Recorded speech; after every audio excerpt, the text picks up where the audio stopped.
Henry Mathis didn't believe in second chances until a barefoot little girl holding a baby outside a hospital made him stop walking and, for the first time in years, start feeling. Henry Mathis believed in results, not emotions. He built his empire through discipline, efficiency, and an unwavering belief that logic always trumped empathy. His schedule was meticulously planned, his conversations calculated, and his compassion non-existent as far as he was concerned. He walked through the city like a man on a mission, never slowing down, never looking around. So when he approached the hospital that Thursday afternoon, it was with the same intention he always carried: to finalize a medical partnership that would expand his company's pharmaceutical reach and increase quarterly profits. He wasn't there to notice anyone. And yet, for reasons he couldn't explain, he did. Near the stone steps leading to the hospital entrance, Henry saw a small shape out of the corner of his eye. A little girl, barely 6, if that, was sitting motionless, holding what looked like a bundle of blankets. At first, he thought she was waiting for someone. But as he drew closer, he noticed her eyes, wide, clear, and exhausted. Her arms were tightly wrapped around an infant swaddled in a pink blanket, the baby's tiny face just barely visible through the folds. The girl's blonde hair was tangled, and her thin frame looked too small for the task of carrying anyone, let alone protecting another human being. Henry stopped walking. It wasn't in his nature to stop, but something about the stillness of the child, her silence, and the chaos of the hospital entrance made him pause. She wasn't crying. She wasn't begging. She was just holding on. He crouched slowly, keeping his voice calm. "Are you all right? Are you lost?" he asked. His voice, usually firm and commanding, softened without him realizing it. The girl didn't flinch, but she looked up at him with a tired expression far too old for her face. "No, we're not lost," she said quietly. "My sister needs milk. Mommy's in a coma." Henry blinked, caught off guard by the bluntness of her answer. He looked at the baby more closely now. The child was no older than a few months, cheeks pale, eyes closed, one tiny hand peeking from the blanket. The girl held her like she'd done it before, like this wasn't the first time she'd had to be the adult. "Where's your father?" he asked gently. "We don't have one," the girl said. "He left when I was little. Then Mommy had Rose. That's her name." Her voice trembled slightly, but she didn't cry. "When Mommy got hurt in the crash, they took us to the children's place. But they didn't take care of Rose. They just left her in a room. So I waited until they weren't watching, and I took her. I had to." Henry felt something unfamiliar stir in his chest, something sharp and tight that refused to go away. He stood and looked around. People passed by, without noticing the scene unfolding at their feet. A security guard at the door eyed him, but said nothing. The girl, meanwhile, adjusted the blanket around her sister and tried to keep her steady. Henry knew what he should do. Alert child services, step back, let the system handle it. But his feet didn't move. Instead, he reached into his coat, pulled out his phone, and called his assistant. "Cancel the meeting," he said quietly. "I've got something more important." When he looked down again, the girl was watching him, unsure whether to trust him or run. He offered his hand. "Let's go inside just to get your sister warm and fed. You can hold her the whole time if you want." She stared for a moment, then nodded slowly. Her fingers clutched the infant tightly as she stood. Henry led them through the doors and into the hospital, not knowing where this was going, only that for once he wasn't walking away. Inside the hospital, Henry guided the little girl toward the reception desk. But instead of announcing her presence to the staff, he gently steered her into a quieter, waiting area tucked off to the side. The space was warmer, quieter, with soft lighting and a few cushion chairs that looked rarely used. He didn't want to overwhelm her or the baby. Not yet. She sat down carefully, cradling her sister as if the world might still try to pull her away. Henry crouched again, making eye contact and speaking with a tone he barely recognized as his own. "What's your name?" he asked.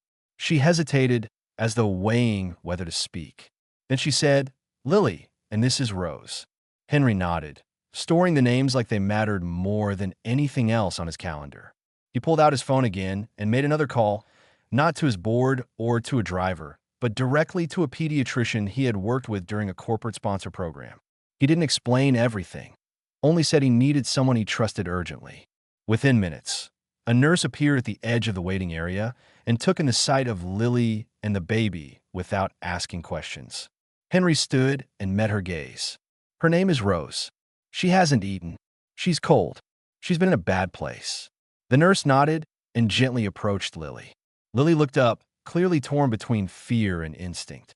The nurse crouched beside her and smiled. You can stay with her the whole time, sweetheart. No one's taking her away. Lily finally allowed the nurse to examine the baby while still keeping Rose in her arms.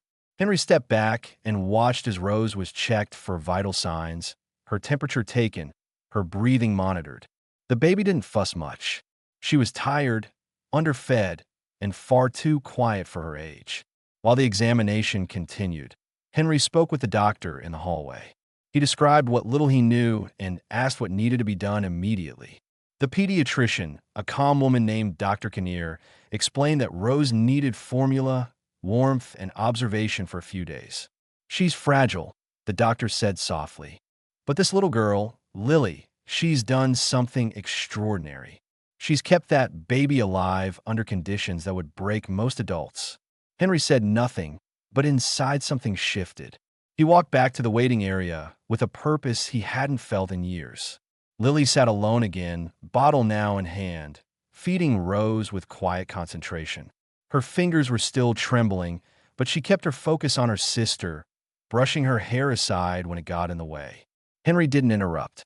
He waited until the bottle was empty, until Rose had dozed off in her arms before speaking again. Do you want to come with me? Just for tonight. Somewhere safe, warm, where you won't have to hide.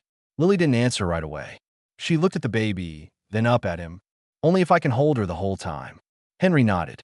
That's a promise. An hour later, after filing a temporary notice with the hospital and agreeing to bring Rose back for observation, Henry helped Lily into the back seat of his car. She refused to sit in a booster seat, too afraid to let go of her sister. So he buckled her in as she was wrapped tightly around the baby, still alert, still unsure. As the city moved past the windows in neon streaks, Henry sat silently in the front seat, his mind trying to make sense of what was happening. Nothing in his life had prepared him for this. And yet, as he glanced at Lily in the rearview mirror, her head tilted protectively over Rose, he knew with absolute clarity that whatever came next, he couldn't let her go. Not now. Not ever. When they arrived at Henry's apartment, Lily hesitated before stepping out of the car. She held Rose tightly, her arms locked around the baby, as if releasing her would mean losing everything. Henry opened the door for her, but didn't rush her. He waited quietly as she looked up at the tall building, the glass exterior glowing under the city lights. It didn't look like a place a child belonged, and she clearly sensed it. Still, after a few moments, she climbed out barefoot and cautious, her clothes wrinkled and her face unreadable. Henry led her through the lobby without drawing attention. The concierge started to ask something, but Henry gave a quiet shake of the head. No questions. Upstairs, his penthouse looked even more sterile than usual. The sleek furniture, minimal decoration, and cold lighting stood in stark contrast to the warmth of the child clinging to the infant in her arms. Henry noticed it immediately and realized how absurd it was. This fortress of wealth and power was completely unprepared for something so human. He led Lily to the guest room, the only one with a bed that wasn't draped in documents or devices. She walked in and stopped at the doorway, surveying the space. Henry gently offered, "You can sleep here. I'll be right down the hall." She looked at the bed, the blanket, the window, and then back at him. "Is there a lock?" she asked softly. He blinked. "On the inside." She nodded. "Yes, there is." She walked inside without another word. Henry stepped out and let her settle. He didn't want to overwhelm her, not after everything she had just done. In the kitchen, he made warm milk, unsure if it was more for her or the baby. He returned a few minutes later and found Lily sitting on the bed, still holding Rose, the baby now half asleep. She accepted the milk, but didn't drink right away. "I'm not supposed to talk to strangers," she said quietly. "That's smart," Henry replied. "You shouldn't, but I want to help. And I won't do anything without your permission." She looked at him again, still studying him with the kind of suspicion most adults couldn't hold. "Why did you stop?" she asked. "You didn't have to." He considered his answer carefully. "I don't know, but I'm glad I did." That night, Lily slept in her clothes, curled on one side of the bed with Rose resting on her chest. Henry watched from the doorway for a few seconds before quietly turning off the light. He stayed up late sitting in his office, searching hospital records, child protective services databases, and anything else he could find. He called his assistant and asked her to discreetly locate any information on Madison Gray, the name Lily had mentioned as her mother. Within an hour, he had confirmation. A young woman by that name had been admitted 2 months ago following a severe car crash. She was in a coma and had no known relatives willing to take the children. The girls had been placed in emergency care and eventually in a foster home. The report mentioned Lily escaping. No one had followed up. No one had looked for her. To the system, she had simply vanished.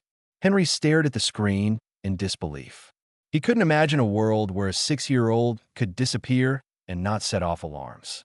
And yet here, she was in his home because she'd done what the system couldn't: protect her sister. He leaned back in his chair, exhausted but unable to rest. The weight of responsibility was unfamiliar. He was used to risk, but calculated risk, measurable outcomes, stock prices. This was something else. Lily and Rose were not liabilities or assets. They were children, real, vulnerable. And in this moment, he knew that no matter what happened next, he had already crossed a line. There would be no returning to the life he knew before this night. And somehow he didn't want to. The following morning began with a silence that felt different than the one Henry was used to. It wasn't the cold, calculated quiet of an empty apartment before the day's first call. It was cautious, tense, and heavy with unspoken questions. He found Lily already awake, sitting upright in the guest bed with Rose still bundled in her arms. Her hair was messy, her eyes alert but weary.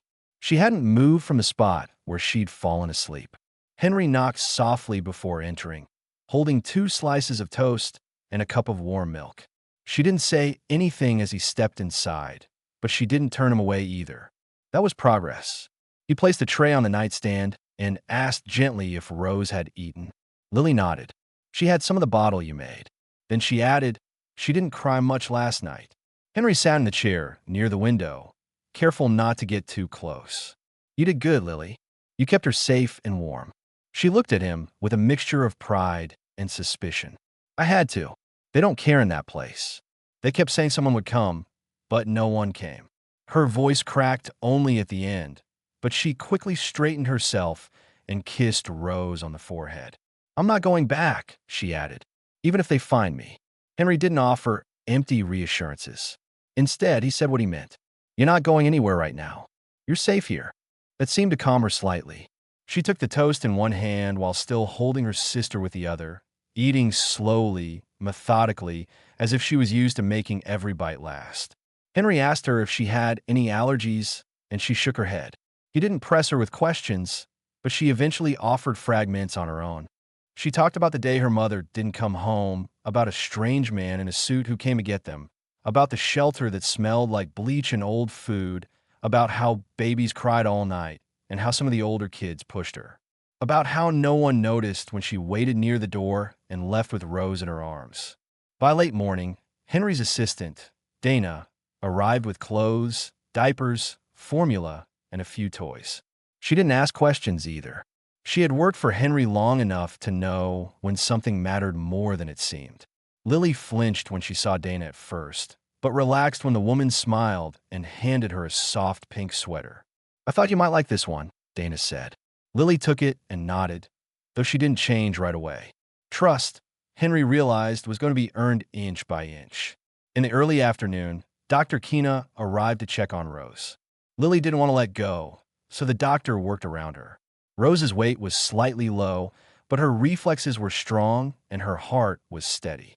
"She's resilient," the doctor said quietly to Henry, "and so is the one carrying her." Later that day, Lily finally explored the apartment. She didn't run or skip or ask for anything. She simply walked slowly from room to room, still holding Rose, still measuring the space as if it might vanish at any moment. She stopped in the kitchen, eyeing the counter filled with bottles and sterilizing equipment Dana had set up. "Is this all for her?" she asked. Henry nodded. "Yes, just in case you need it." Lily bit her lip and said, "They never had this stuff where we were. I had to make bottles with cold water." He didn't know what to say to that, so he just nodded again, silently promising she'd never have to do that again. That evening, as Henry sat across from her at the dinner table, he noticed how her posture had changed, less guarded, more present. She ate half a bowl of soup and watched him closely the entire time. Finally, she asked, "What do you do? Are you rich or something?" The question caught him off guard, but he answered truthfully, "I run a big company. I used to think that mattered most."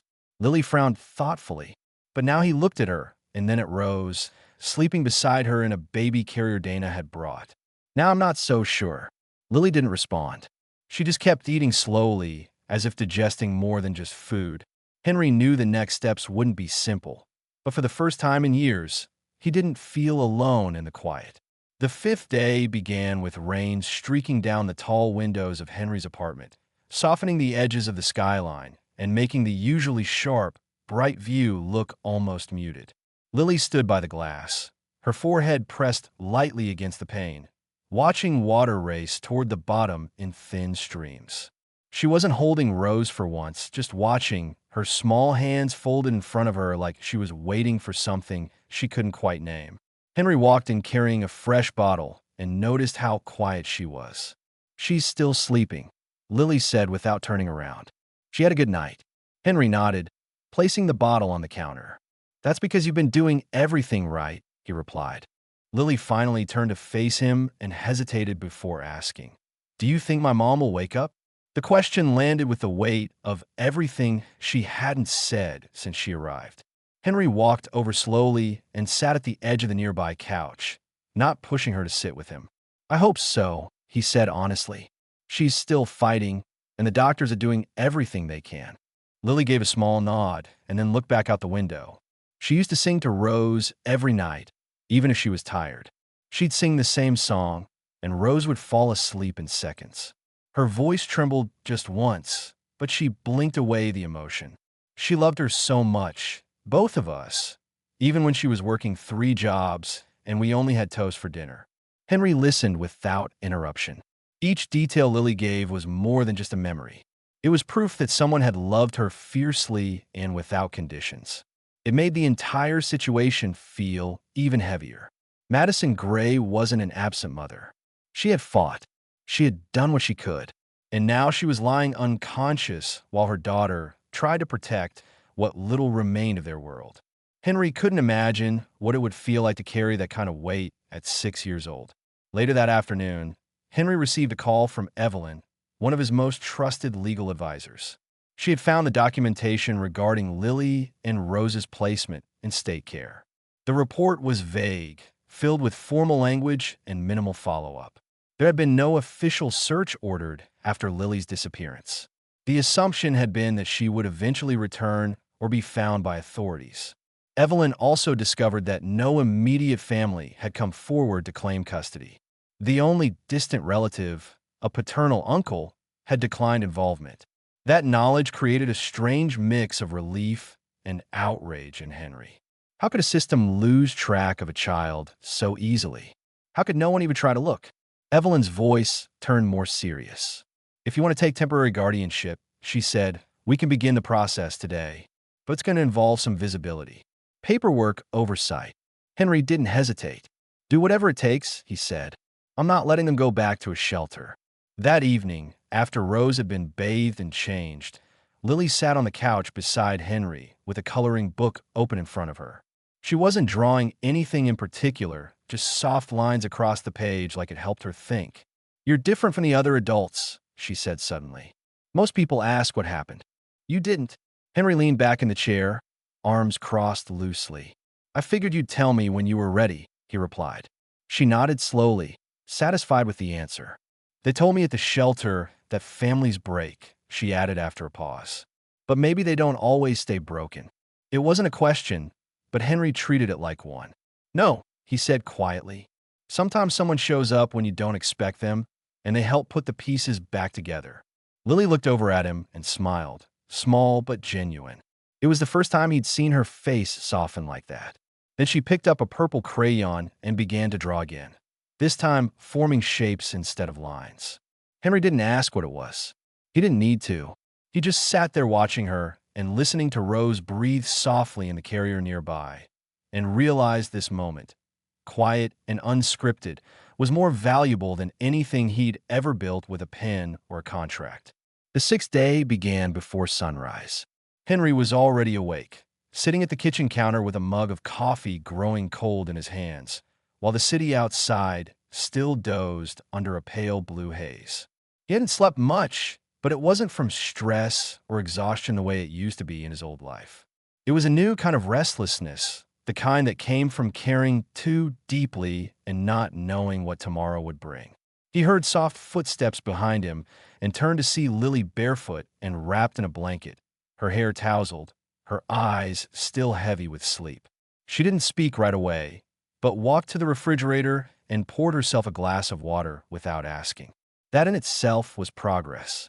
Henry motioned toward the chair across from him, and she sat down, keeping the blanket over her knees. "Rose is still sleeping," she said. "She had a little cough last night, but it stopped."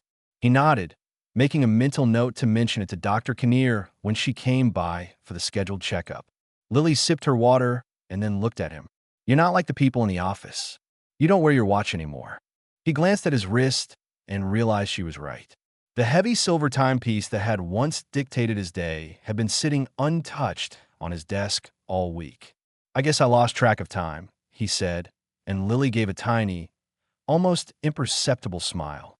Later that morning, Dr. Kinnear arrived with a gentle knock and her usual calm presence. Lily allowed her to examine Rose without hesitation, even stepping back a little to give her room. Rose's vitals were stable, her color better, and the doctor noted her growing strength with cautious optimism. After the exam, Dr. Kinnear sat with Henry in the living room while Lily fed Rose. "They're settling into a rhythm," she said. "But you know this can't remain informal forever. CPS will catch up eventually, especially if there's been a missing child report." Henry nodded, already expecting that reality. "We've started the paperwork for temporary guardianship," he said. "I want it to be official. I want them protected." Dr. Kinnear hesitated, then asked, "Do you understand what that means, Henry? Not just legally, but emotionally? These girls will need more than safety. They'll need permanence. They'll need presence." Henry looked over at Lily, who was now lying on the floor beside Rose, letting the baby curl her hand around one of her fingers. "I've spent most of my life building things that don't matter anymore," he said. "This does." That afternoon, Evelyn stopped by with the official forms. Lily watched as Henry signed them at the kitchen table, one after the other, his pen steady and deliberate. She didn't ask what the papers were for, but when he looked up and caught her watching, he said, "These are so I can make sure no one takes you or Rose away without going through me first." Lily blinked, then nodded as if something inside her had finally shifted. She didn't say thank you. She just walked over and hugged him, not tightly, not dramatically, but with intention, and that was more than enough. As night fell, Henry noticed how quiet the apartment had become, not from absence, but from peace. Lily had tucked Rose into the crib Dana had brought earlier that day, a soft lullaby playing quietly in the background. Then she came to Henry and handed him one of her drawings, a picture of a tall building with a little girl and a baby in the window and a man standing next to them. "It's us," she said simply, "but I made the building look warmer." Henry took the drawing and looked at it for a long time. The lines weren't perfect and the colors bled at the edges, but it was the most honest piece of art he had ever seen. That night, as he turned off the lights and made one last check on the girls, Henry realized that for the first time in his life, the silence around him didn't feel like loneliness. It felt like home. The seventh day began with a sense of waiting, the kind that comes when something is shifting just beneath the surface. Henry could feel it as he watched Lily eat her cereal with one hand while holding Rose with the other. Her movements were automatic now, like they had always lived like this. She had grown more confident in the past few days, not in a loud or playful way, but in the small, quiet choices she made. Pouring her own milk, brushing her hair without being asked, folding Rose's tiny clothes, and stacking them neatly on the dresser in the guest room. Henry noticed these things the way someone notices sunlight through closed blinds. He didn't comment, but each detail stayed with him. That morning, he received a message from the hospital. Madison Gray, Lily, and Rose's mother had shown signs of responsiveness. She had opened her eyes briefly during the night. A nurse had recorded her attempting to mouth words. Though she wasn't fully awake, it was the most hopeful update since her accident. Henry sat on the edge of his bed, staring at the message for several minutes before deciding what to do next. He called Dana and asked her to clear his schedule. Then he walked to the guest room, where Lily was changing Rose's diaper, and gently told her the news. Lily froze, her hands still. "She's waking up?" she asked, not quite believing it. Henry nodded. "It's early, but yes. They think it's the beginning." He offered to take her to the hospital. She didn't answer right away. Her eyes flickered to Rose, then back to Henry. "Only if she can come with us," she said. He promised she could. Within the hour, they were in the car, the city blurring past them under a soft, overcast sky. Henry drove in silence, glancing occasionally in the mirror to see Lily looking out the window, her arms wrapped protectively around Rose as if bracing for the worst, even as hope crept in. When they arrived, the nurse greeted them at the ICU doors and led them through. Lily's steps slowed as they approached the room, and when they finally reached the glass panel outside Madison's bed, she stopped completely. Henry placed a hand on her shoulder, but didn't say anything. Inside, Madison lay still, but her eyes were partially open. A soft beep echoed from the monitors. Her body was thinner than Lily remembered, her skin pale and fragile, but she was there, present, real. Lily took a step forward, then another, and finally entered the room while Henry waited just outside. Lily stood at her mother's bedside and said nothing for several minutes. Then she leaned in, gently touched Madison's hand, and whispered, "I didn't leave her, Mom. I kept her safe." Madison's eyelids fluttered, and her mouth moved slightly. No words, but recognition sparked faintly in her expression. Lily kept talking, barely above a whisper, telling her mother how Rose had cried, how they had hidden, how someone kind found them. "His name is Henry," she added. "He didn't ask questions. He just helped." When Lily returned to the hallway, she looked up at Henry with red-rimmed eyes, but a calm expression. "She knew me," she said. "I think she did." Henry nodded, placing a hand over hers briefly. "That matters." Later, as they sat in the hospital cafe with Rose sleeping in a carrier between them, Lily said something unexpected. "If she gets better, I think she'll need help too, like me." Henry watched her for a moment, realizing again how much weight this child had carried. "You won't have to carry it alone anymore," he said. "Whatever happens next, I'm here." She didn't speak, but her hand reached out and held his on the table, small fingers curled over his knuckles. It wasn't dramatic or tearful. It was quiet and steady, the kind of connection born not from grand gestures, but from choosing to stay. That evening, back at the apartment, Lily drew another picture and placed it on Henry's desk without a word. It showed a hospital bed, a window, and a girl holding a baby while someone stood nearby with a hand on her shoulder. At the top, in careful handwriting, it said, "We're not alone now." Henry stared at it long after Lily had gone to bed, wondering how a drawing from a 6-year-old could feel more profound than anything he'd ever signed in his office. On the 8th day, everything changed in a way that didn't feel dramatic or loud, but like a shift in gravity, subtle, irreversible, and deeply felt. The morning began like the others, with sunlight stretching softly across the floor and the scent of warm oatmeal drifting through the apartment. Lily had begun to wake up without needing to check her surroundings first. She moved with quiet certainty now, feeding Rose, brushing her hair, asking for things she needed without hesitation. There was no fear in her voice anymore. There was steadiness, a rhythm that had taken root in just a week, but felt like it had always been there. Henry watched her carry Rose to the couch, placing the baby in the small bouncer seat with practiced hands. He realized that she hadn't once asked if they would have to leave. The question had faded, replaced by something unspoken but understood. This was home now, and she believed it. It wasn't something Henry had declared. It had become true because he had shown her every day that he was staying. That afternoon, they went back to the hospital. Madison had woken more fully that morning. The doctor had called to say she was conscious, though weak and beginning to speak in short phrases. Henry let Lily walk into the room on her own. He stood outside again, hands in his pockets, listening to the gentle sounds of machines humming and Rose gurgling quietly in the carrier. Inside, Lily sat by her mother and took her hand. Madison turned her head slowly, her voice barely audible but full of emotion. She said Lily's name. Lily's reply was calm and certain. "I'm okay. I took care of Rose and we're safe now." They stayed longer this time. Madison was still recovering, but her awareness was clear and the bond between her and Lily was unmistakable. When Henry finally stepped in, Madison looked at him with tired, grateful eyes. "Thank you," she whispered, and he nodded without needing to respond. There was a moment of mutual understanding, quiet and deeply human. They both had one thing in common.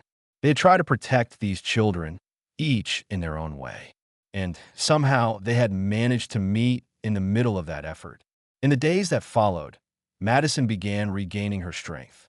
The hospital team started a plan for her rehabilitation, and a social worker entered the conversation, suggesting a long-term care plan that included monitored support for the family.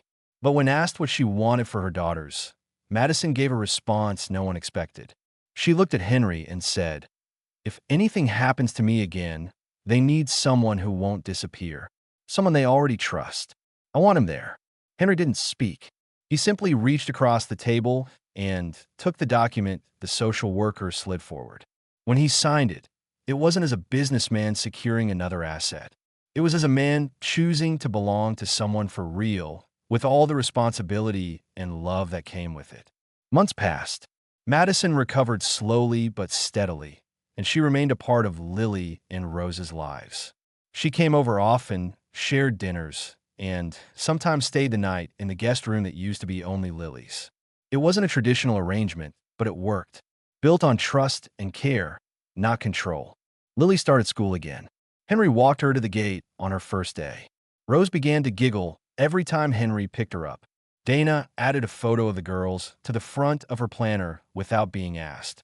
One evening, as Henry tucked Lily in, she asked him quietly, "Are you going to be my dad forever?" He didn't answer right away. He sat on the edge of her bed, brushing a curl from her face. "Do you want me to be?" She nodded without hesitation. "Yes, you already are." He leaned down and kissed her forehead. "Then I will be." That night, Henry stood by the window, watching the city lights flicker below. His reflection in the glass looked different now, not harder or older, but fuller. He had spent so long chasing purpose in the form of progress, in numbers and titles. But purpose had found him in a grocery store aisle, wrapped in the arms of a little girl holding her baby sister. And now, finally, he understood what it meant to build something that couldn't be bought, something that mattered. A family, a future, a life. This ending is not just a conclusion to a story. It's the result of a deeply personal transformation. Henry Mathis, a man from a world built on numbers, control, and distance, undergoes a change that doesn't happen in a single moment and isn't portrayed as a miracle. It grows through actions, through quiet decisions, through trust that's earned one day at a time. What makes this ending especially powerful is that no one becomes perfect. Madison doesn't magically recover. Henry doesn't save everyone with one gesture. And Lily doesn't suddenly become a carefree child. This is a story about how a real family can be formed not through biology, but through choice, deliberate, repeated, and tested by time. The ending is honest, without drama, but filled with deep hope. And that makes it stronger than any fairy tale. Because this isn't everything being perfect. This is we're going to stay together no matter what. And that means everything.